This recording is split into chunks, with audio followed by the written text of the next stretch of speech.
What's up, guys? It's Adam, and welcome back to another Paper Movies Single Cut, where one of the hosts gives their thoughts on a certain novelization that the others may not have or not have read.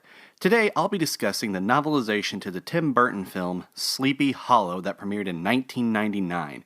The novelization was written by Peter Lerangis, with the story by Kevin Yagher and Andrew Kevin Walker, with the screenplay also by Walker. As many of you know, this film was based on the story The Legend of Sleepy Hollow by Washington Irving, which happens to be one of my favorite ghost stories. The novelization was published by Pocket Books and contains 8 full-color photographs from the film. Right off the bat, I have to say how excited I was to find this novelization, because this copy is not only just the novelization to the film, but it also contains Irving's original short story, and I thought it would be fun to compare the novelization to both the original story as well as the film. But I will only give my thoughts on the novelization, not the original story. There will be some spoilers ahead, no pun intended, so I just wanted to give you a heads up. Okay, pun intended. Let's get started.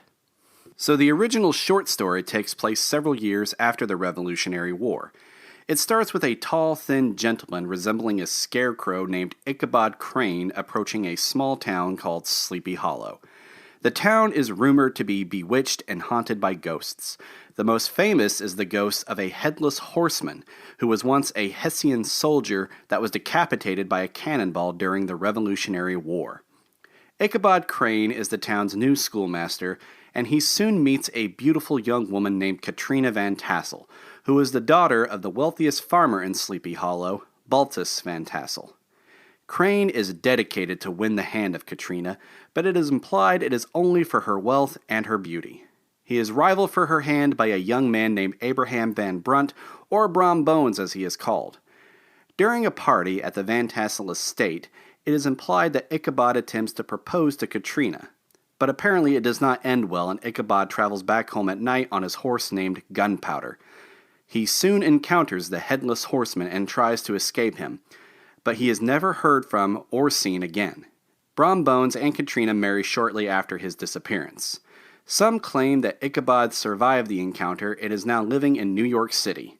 Others claim Brom Bones knows more about what happened to Ichabod than he's letting on, implying the horseman was a prank to scare Crane away from Katrina. Then again, the story says the old Dutch wives in the town believe that the schoolmaster was in fact killed by the horseman that night. So now moving on to the film adaptation of this story, Tim Burton's take was pretty different, but it does consist of elements from Irving's original tale. But I'll only list just a few of those differences. The film was more of a mix between a slasher film and a detective murder mystery. This story takes place in 1799, and Ichabod Crane is sent to Sleepy Hollow, but not as the schoolmaster. In the film, he is actually a constable or police officer from New York City, and is sent to Sleepy Hollow to solve the mystery of a series of decapitations and apprehend who is responsible. He does this with the help from the son of one of the horseman's victims. The Headless Horseman is still the ghost of a Hessian, but in the film he was actually a Hessian mercenary, not a soldier, and he was actually killed and beheaded by the militia, not from a cannonball. And he rode a black horse named Daredevil, who was the name of Brom Bones' horse in the original story. And speaking of which, there is actually no rivalry for Katrina between Crane and Brom in the film, although the film does pay homage to the original story with the famous chase scene with Brom disguised as the horseman throwing a flaming pumpkin at Ichabod. While the horseman does haunt the hollow, he is actually controlled by a witch, who is later revealed to be the film's main villain. And now for my thoughts. I thought this was a pretty good novelization. I know there's been a mixed reception about the film, but I personally enjoy it, and I have the same feelings towards the novelization. Now don't get me wrong, I didn't care for some of the changes to the original story. I didn't really like the whole slasher film / murder mystery vibe they went with, because I didn't feel like it captured the suspenseful and almost haunting feel of the original story. I also preferred Irving's original ending to his tale. It was a mystery in itself, and I enjoy endings that make you think and wonder what really happened, which unfortunately you don't really get with this film. But back to the novelization. I thought it was very engaging, and I was never bored with it. I actually read it in about 3 hours or so. It's about 150 pages, so it's a very easy read. Like most novelizations, this one did have its share of minor differences here and there, like briefly extended scenes or altered dialogue, but there was one difference that I thought was pretty interesting, and it happens so briefly in the book. But in the story, after Ichabod learns of the horseman's grave location from the Witch of the Woods, he later finds her headless corpse after the horseman rises from the Tree of the Dead, and notices her murder was done in a somewhat different fashion than the other victims. You don't see him discovering her body in the film, and instead you just see him chase the horseman before it cuts to another scene. Again, it happens very briefly, but I thought that was a very interesting addition that was found in the novel that was absent from the film.